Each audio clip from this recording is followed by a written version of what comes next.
दोस्तों इलेक्ट्रिकल के अंदर नई नई चीज़ें मार्केट के अंदर आती रहती है, लेकिन अपन तक पहुंचने में बहुत टाइम लग जाता है। तो दोस्तों ये है इलेक्ट्रिकल सेंट्रीफ्यूगल स्विच। अपने किताब के अंदर और प्रैक्टिकल अभी तक मैकेनिकल सेंट्रीफ्यूगल स्विच देखा होगा, जो कि सिंगल फेज़ का जो मोटर होता है उसके ऊपर लगता है, और जो बड़ा वाला जो कैपेसिटर होता है स्टार्ट कैपेसिटर, उसको कुछ सेकंड के बाद में मोटर से उसको अलग कर देता है और मोटर स्टार्ट हो जाती है। फिर वो छोटे वाले कैपेसिटर के ऊपर मोटर कंटिन्यू चलती रहती है। तो अभी मैकेनिकल स्विच के उसकी जगह पे ये इलेक्ट्रॉनिक स्विच आ गया है। तो ये किस प्रकार से काम करता है, इसका वायरिंग किस प्रकार से है दोस्तों, कि ये इसके अंदर पूरा इसके अंदर इसका सिस्टम सर्किट बना हुआ है, ये आईसी वगैरह है, इसका कंट्रोलर पूरा है, और ये इसके अंदर ट्राइक है। आप देख रहे होंगे ये इसका ट्राइक है, जो कि बड़े वाले कैपेसिटर को चार्ज करने के लिए काम आता है, और ये एक पल्स देता है। इसके अंदर बड़ा वाला कैपेसिटर का कनेक्शन होता है, और जैसे ही कैपेसिटर एक बार पल्स देके कैपेसिटर को ऑन करेगा, चार्ज करके मोटर को रन कर देगा, उसके बाद में ये वापस इसको ऑफ कर देता है। तो इसके अंदर कनेक्शन इस प्रकार से होता है दोस्तों। इसका मैंने एक ड्राइंग बनाया हुआ है।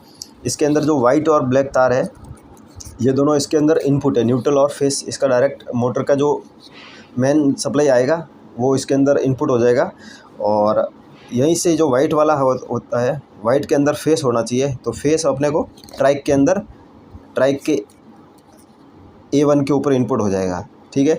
और ट्राइक का जो कंट्रोलर है, कंट्रोलर ट्राइक का जो कंट्रोलर है वो इस आईसी के द्वारा ऑपरेट होता है।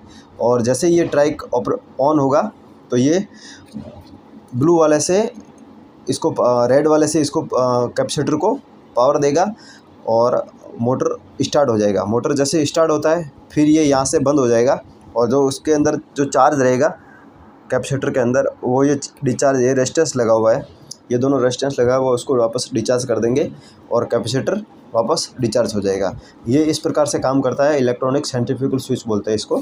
अभी ये मार्केट में अभी लेटेस्ट आया है, तो मैं आपको इसके बारे में बताता हूँ। तो इसके अंदर क्या क्या होता है, इसके अंदर 4 वायर होता है, और जो ब्लैक और वाइट है वो इसका पावर सप्लाई है, और ब्लू और रेड, ब्लू वापस कैपेसिटर को डिस्चार्ज के लिए काम आता है, और रेड से कैपेसिटर को सिंगल बार पल्स दिया जाता है। जैसे कैपेसिटर ऑन होगा तो ये कैपेसिटर बड़ी वाली जो मोटर का जो स्टार्टिंग कोयल होता है उसके ऊपर लगा हुआ होता है, उसको ज़्यादा हैवी टॉर्क मिलेगा और मोटर स्टार्ट हो जाएगा। फिर उसके बाद में रनिंग कैपेसिटर के ऊपर मोटर कंटिन्यू चलता रहेगा। तो इस प्रकार से ये इलेक्ट्रॉनिक सेंट्रीफ्यूगल स्विच होता है, वो काम करता है। दोस्तों इंडस्ट्रियल इलेक्ट्रिकल नॉलेज के लिए मेरे चैनल को लाइक एवं सब्सक्राइब जरूर करें, आपको कुछ नई चीज़ें सीखने को मिलेगी।